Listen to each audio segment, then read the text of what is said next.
Hello friends, welcome to my channel study for you. So guys, जैसा कि आज जो आपका एसएससी जीडी का 10 फरवरी के सेकंड शिफ्ट का एग्ज़ाम हो गया है दोस्तों, जिसका जो है मैं आपको बिल्कुल 100% एक्यूरेट आंसर के साथ जो है इस वीडियो में बताऊँगा। तो देख लेते हैं कि किस प्रकार के जो है आज आपके 10 फरवरी के सेकंड शिफ्ट के एग्ज़ाम में जो है प्रश्न पूछे गए हैं। उससे पहले एक बात और दोस्तों, कि जिन्होंने भी अगर चैनल को सब्सक्राइब नहीं किया है तो एसएससी जीडी एग्ज़ाम से रिलेटेड पल की अपडेट के लिए जो है चैनल को सब्सक्राइब ज़रूर कर दीजिएगा। और बगल में ही आपको एक बेल आइकन यानी घंटे का निशान भी दिख रहा होगा, तो आप उसे भी जो है ज़रूर प्रेस कर दीजिएगा। तो चलिए वीडियो को स्टार्ट करते हैं। तो आज का जो आपका पहला क्वेश्चन आया था कि 2011 की जनगणना के अनुसार भारत का जनसंख्या घनत्व यानी पॉपुलेशन डेंसिटी जो है ये कितना रहा था। तो देखिए, मैं आपको बता दूं कि 2011 की जनगणना के अनुसार भारत का जनसंख्या घनत्व जो है ना, ये आपका 382 व्यक्ति प्रति वर्ग किलोमीटर रहा था। तो 382 आपका करेक्ट आंसर होगा। इसके अलावा मैं आपको बता दूं कि 2011 की जनगणना के अनुसार सबसे अधिक जनसंख्या घनत्व वाला अगर राज्य पूछा जाए तो देखिए, सबसे अधिक जनसंख्या घनत्व वाला जो राज्य रहा था ना, ये आपका बिहार राज्य रहा था। और बिहार राज्य का जो जनसंख्या घनत्व है ना, ये आपका 1106 व्यक्ति प्रति वर्ग किलोमीटर रहा था। तो ये पॉइंट भी आप ध्यान में रखिएगा। और सबसे कम अगर जनसंख्या घनत्व वाला राज्य पूछा जाए तो देखिए, सबसे कम या फिर ओवरऑल में जो सबसे कम जनसंख्या घनत्व रहा था ना, ये आपका अरुणाचल प्रदेश का रहा था। अरुणाचल प्रदेश का जो जनसंख्या घनत्व है ना, ये मात्र आपका 17 व्यक्ति प्रति वर्ग किलोमीटर रहा था। तो ये पॉइंट भी आप ध्यान में रखिएगा। वहीं अगर ओवरऑल आपसे पूछा जाए कि 2011 की जनगणना के अनुसार किस केंद्र शासित प्रदेश और राज्य में आपका सबसे अधिक जो है वो जनसंख्या घनत्व रहा था, तो देखिए, केंद्र शासित प्रदेश और राज्य दोनों जब आपका पूछे रहे ना, तो फिर आपका दिल्ली का जो जनसंख्या घनत्व है ना, ये आपका सबसे अधिक रहा था। तो ये फैक्ट भी आपको ध्यान में रखना है। और देखिए, मैं आपको बता दूं कि आपके 2011 की जनगणना से जो आपके लगातार हर शिफ्ट में प्रश्न बन रहे हैं, तो मैं इसका जो है आपको प्लेलिस्ट बना दिया हूँ 2011 की जनगणना का। तो आप जो है 2011 की जनगणना जब आप सर्च करोगे स्टडी फॉर यू, तो आपको जो है वीडियो जो है वो मिल जाएगा। तो आप इजिली जो उसको कवर करके जो वो जरूर चल जाइएगा। नेक्स्ट क्वेश्चन आपका यहाँ पर आता है कि प्रधानमंत्री रोजगार योजना यानी PMRY की जो शुरुआत है ना, ये किस वर्ष में हुआ था। तो देखिए, प्रधानमंत्री रोजगार योजना की जो शुरुआत है ना, ये आपका वर्ष 1993 में जो वो शुरू किया गया था।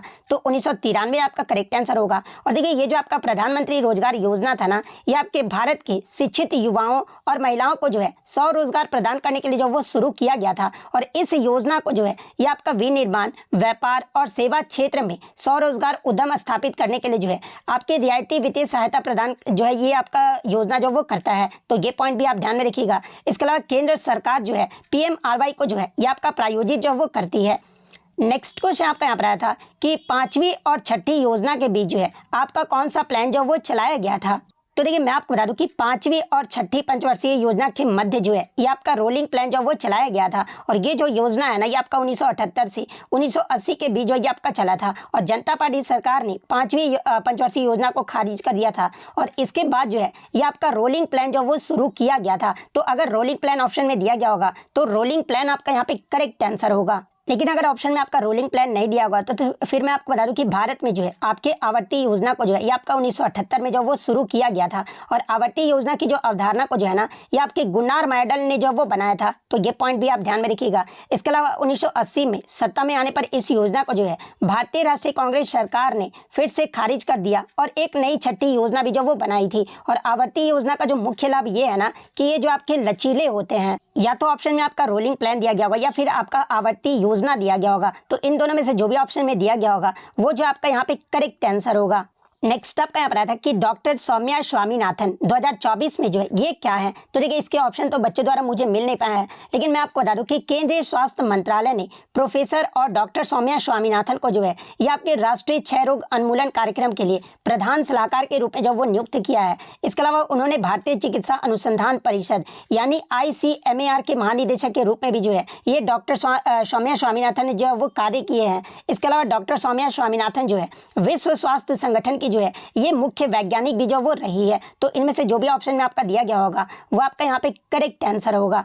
नेक्स्ट क्वेश्चन आपका यहाँ पर आता है कि यूकैरियोटिक और प्रोकैरियोटिक कोशिकांग दोनों में जो है कौन सा कोशिकांग जो वो पाया जाता है। किसी बच्चे ने बताया कि इसमें जो है इन कोशिकाओं में जो है कौन सा आपका तरल पदार्थ पाया जाता है। तो देखिए मैं आपको दोनों बता देता हूँ, ठीक है। तो देखिए यूकैरियोटिक और प्रोकैरियोटिक कोशिकांग दोनों में ही जो है आपके राइबोसोम जो वो पाए जाते हैं। तो कोशिकांग पूछा गया होगा तो राइबोसोम आपका यहाँ पे करेक्ट आंसर होगा। इसके अलावा अगर तरल पदार्थ की बात कर ले तो देखिए यूकैरियोटिक और प्रोकैरियोटिक दोनों तरह की कोशिकाओं में जो है ना ये आपके साइटोप्लाज्म होता है, और ये जो आपका साइटोप्लाज्म होता है ये आपका एक जेली जैसा जो है ये आपका तरल पदार्थ होता है। तो तरल पदार्थ वाले क्वेश्चन में जो है साइटोप्लाज्म आपका फिर करेक्ट आंसर होगा। और देखिए साइटोप्लाज्म को हिंदी में जो ये आपका कोशिका द्रव्य कहा जाता है। तो अगर तरल पदार्थ पूछा गया होगा तो कोशिका द्रव्य या फिर आपका यहाँ पे करेक्ट आंसर होगा। इसके अलावा मैं आपको बता दूं कि साइटोप्लाज्म जो होता है ना ये आपके साइटोसोल से मिलकर बना होता है, और साइटोसोल जो है ये आपके कोशिका के अंदर पाए जाने वाला द्रव्य होता है, और इसमें जो आपके कार्बनिक पदार्थ जो ये घुले रहते हैं। तो इन दोनों में से जो भी पूछा गया होगा मैं दोनों जो आपको यहाँ पर बता दिया हूँ। नेक्स्ट क्वेश्चन आपका यहाँ पर आता है कि भारत के संविधान के निम्नलिखित अनुच्छेदों में से कौन सा अनुच्छेद जो है धार्मिक स्वतंत्रता के अधिकार की गारंटी देता है। तो देखिए ये जो आपका अनुच्छेद 25 से 28 तक है ना जो कि आपका एक मौलिक अधिकार है, और ये जो आपका धर्म की स्वतंत्रता का अधिकार का जो वो गारंटी जो वो प्रदान करता है। तो अनुच्छेद 25 से 28 आपका यहाँ पे करेक्ट आंसर होगा। और ये जो आपका अनुच्छेद 25 से 28 तक है ना ये प्रत्येक नागरिक को अपने धर्म का जो है शांतिपूर्वक अभ्यास करने और बढ़ावा देने का अधिकार भी जो वो प्रदान करता है। नेक्स्ट क्वेश्चन आपका यहाँ पर आता है कि 2022 में जो आपका RRR जो फिल्म आया था ना उसमें आपका एक गीत था, नाटू नाटू करके गीत था। तो इसके लेखक कौन है ये पूछा गया था। तो देखिए नाटू नाटू गीत के जो लेखक है ना ये आपके चंद्र बोस हैं। तो चंद्र बोस आपका यहाँ पे करेक्ट आंसर होगा। वहीं अगर बात कर ले नाटू नाटू गीत को कंपोज किसने किया था, तो देखिए ये कंपोज करने का जो श्रेय है ना ये आपके MM किरवानी को जो वो जाता है। तो ये पॉइंट भी आप ध्यान में रखिएगा। और इस गाने को जो है ये आपके राहुल सिप्लुगुंज और काला भैरव के द्वारा जो है ये गाना जो वो आपका गाया गया था। इसके अलावा नाटू नाटू गाने के जुड़ी अन्य अगर बातों की बात कर ले तो देखिए ये जो आपका नाटू नाटू गाना है ना ये आपका तेलुगु भाषा में जो है इस गीत को जो वो आपका लिखा गया था, और इस गाने को जो है आपका प्रेम रचित ने जो है वो कोरियोग्राफ जो वो किया था। इसके अलावा मैं आपको बता दूं कि इस गाने ने जो है गोल्डन ग्लोब और ऑस्कर दोनों अवार्ड जो वो जीत चुके हैं, और ये गीत भारत के इतिहास में पहला ऐसा गीत है जिसने गोल्डन ग्लोब अवार्ड भी जो वो जीता था, और इस गाने को तेलंगाना साहित्य अकेडमी ने भी जो है वो सम्मानित किया था। तो ये पॉइंट भी आप ध्यान में रखिएगा। वहीं अगर आगे की शिफ्ट में आपसे पूछ ले कि नाटू नाटू गाने के निर्देशक कौन है, तो देखिए इसके जो निर्देशक है ना ये आपके SS राजामौली हैं। तो ये फैक्ट भी आपको ध्यान में रखना है। नेक्स्ट क्वेश्चन आपका यहाँ पर कि भारतीय संविधान में वर्तमान में जो ये कितने अनुच्छेद हैं। तो देखिए भारतीय संविधान में वर्तमान में अनुच्छेदों की अगर संख्या की बात कर ले तो ये तो आपका 395 ही है। हालांकि बहुत सारे आपके हो चुके हैं, लेकिन मैं आपको बता दूं कि आपका जो अगर ऐसे बात कर ले तो 448 प्लस आपके अनुच्छेद हैं। जैसे कि आप देखे होंगे कि अनुच्छेद आपका 51A इस प्रकार से आपको देखने को मिलता होगा। तो इस प्रकार से जब जोड़ा जाए तो आपके 448 प्लस अनुच्छेद हैं। लेकिन ऐसे अगर बात कर ले तो भारतीय संविधान में वर्तमान में जो है ये आपके 395 अनुच्छेद है। तो 395 अगर ऑप्शन में दिया गया होगा तो 395 आपका यहाँ पे करेक्ट आंसर होगा। वहीं अगर बात कर ले मूलतः संविधान में पूछा जाए कि भागों की संख्या कितनी थी, तो ये आपके 22 भाग थे और 8 अनुसूचियां थी। लेकिन वर्तमान में अगर भागों की बात करें तो ये आपका 25 भाग हो गया है और 12 अनुसूचियां हो गई है। तो ये फैक्ट भी आपको ध्यान में रखना है। नेक्स्ट आपका यहाँ पर आता है कि योजना अवकाश का जो है ये मुख्य उद्देश्य क्या था। तो देखिए मैं आपको बता दूं कि तीसरी पंचवर्षीय योजना की दयनीय विफलता के कारण योजना अवकाश जो है ये आपका विकसित किया गया था, और इस योजना में जो है आपके 3 वार्षिक योजनाएं जो वो बनाई गई थी, जो कि आपका 1966 से 67, 1967 से 68 और 1968 से 69 ये योजनाएं जो आपका 3 वार्षिक योजना जो वो बनाया गया था। और ये जो योजनाएं थे ना ये आपके मुख्य रूप से तीसरी पंचवर्षीय योजना की विफलता के कारण होने वाली आर्थिक नुकसान को सुधारने पर जो है ये आपका केंद्रीय जो वो किया गया था। और तीसरी पंचवर्षीय योजना का जो आपका विफलता का कारण क्या रहा था, तो देखिए ये जो आपका भारत पाकिस्तान का युद्ध, इसके अलावा मुद्रास्फीति और भीषण सूखे से रूप से जो है ये आपका घटा दिया गया था। ये तीनों जो है ना ये आपके मुख्य कारण जो वो रहे थे। तीसरी पंचवर्षीय योजना का जो है ये आपका मुख्य कारण रहे थे। और ये जो आपका योजना अवकाश की जो अवधि है ये आपका 1966 से लेकर जो है 1969 तक रहा था। इसके अलावा अगर पंचवर्षीय योजना की बात कर ले तो देखिए ये जो आपका 1951 में जो है भारत के पहले प्रधानमंत्री पंडित जवाहरलाल नेहरू ने जो है संसद में पहली पंचवर्षीय योजना जो वो प्रस्तुत किए थे। और पंचवर्षीय योजना जो है ये आपका जो 12वीं पंचवर्षीय योजना है ना ये आपका भारत का जो है अंतिम पंचवर्षीय योजना जो वो माना जाता है। और इसकी अवधि जो है मनमोहन सिंह के नेतृत्व में 2012 से जो है 2017 तक जो वो माना जाता है। और इसका जो विषय रहा था ना ये आपका तीव्र, अधिक समावेशी और सतत विकास रहा था। तो ये फैक्ट भी आपको ध्यान में रखना है। नेक्स्ट आपका यहाँ पर आया था कि उझावर तिरुनल त्यौहार किस राज्य में मनाया जाता है। तो देखिए ये जो आपका उझावर तिरुनल जो त्यौहार है ना, ये आपके तमिलनाडु में मनाया जाता है। और ये जो आपका त्यौहार है, ये आपका पोंगल के तीसरे दिन जो इस त्यौहार को जो वो मनाया जाता है। तो तमिलनाडु आपका करेक्ट आंसर होगा। नेक्स्ट आपका यहाँ पर आता है कि 56वीं सीनियर राष्ट्रीय खो खो चैंपियनशिप 2023-24 का जो फाइनल है ना, ये किस स्टेडियम में जो आपका आयोजित किया गया था। तो देखिए 56वीं जो सीनियर राष्ट्रीय खो खो चैंपियनशिप 2023-24 का जो फाइनल है ना, ये आपका नई दिल्ली के इंदिरा गांधी इंडोर स्टेडियम में जो ये आपका आयोजित किया गया था। तो इंदिरा गांधी इंडोर स्टेडियम आपका करेक्ट आंसर होगा। इसके अलावा बात कर ले इसमें पुरुषों का फाइनल जो ये किसने जीता था। तो देखिए इसमें पुरुषों के फाइनल में जो है महाराष्ट्र की टीम ने जो है भारतीय रेलवे को जो वो हराया था, यानी महाराष्ट्र की टीम जो वो विजयी रही थी। वहीं अगर महिला की बात कर ले तो इसमें महिला फाइनल में जो है महाराष्ट्र ने एयरपोर्ट अथॉरिटी ऑफ इंडिया की टीम को जो वो पराजित किया था। यानी दोनों में ही जो आपके ओवरऑल जो विजेता टीम रहा था, ये आपका महाराष्ट्र की टीम रहा था। तो ये फैक्ट भी आपको ध्यान में रखना है।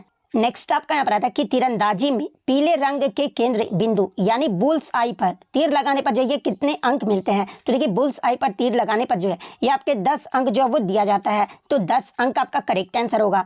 नेक्स्ट अगर बात कर ले पीले रंग के छल्ले पर जब आप लगाएंगे तो 10 और 9 अंक दिए जाते हैं। लाल रंग के छल्ले पर 8 और 7 अंक जो वो दिए जाते हैं तीरंदाजी में। नीले रंग के छल्ले पर 6 और 5 अंक जो वो दिए जाते हैं। और काले रंग के छल्ले पर जो है 4 और 3 अंक जो वो दिए जाते हैं। नेक्स्ट आपका यहाँ पर आता है कि 2011 की जनगणना के अनुसार भारत में सबसे कम बाल लिंगानुपात वाला जो है ये राज्य कौन सा है। तो देखिए सबसे कम बाल लिंगानुपात यानी 0 से 6 आयु वर्ग में लड़कों की तुलना में लड़कियों का जो अनुपात है ना, ये सबसे कम ये आपका हरियाणा राज्य में रहा था। तो हरियाणा आपका यहाँ पे करेक्ट आंसर होगा। और हरियाणा राज्य का बाल लिंगानुपात 2011 में कितना रहा था, तो ये आपके 834 रहा था। तो ये फैक्ट भी आपको ध्यान में रखना है।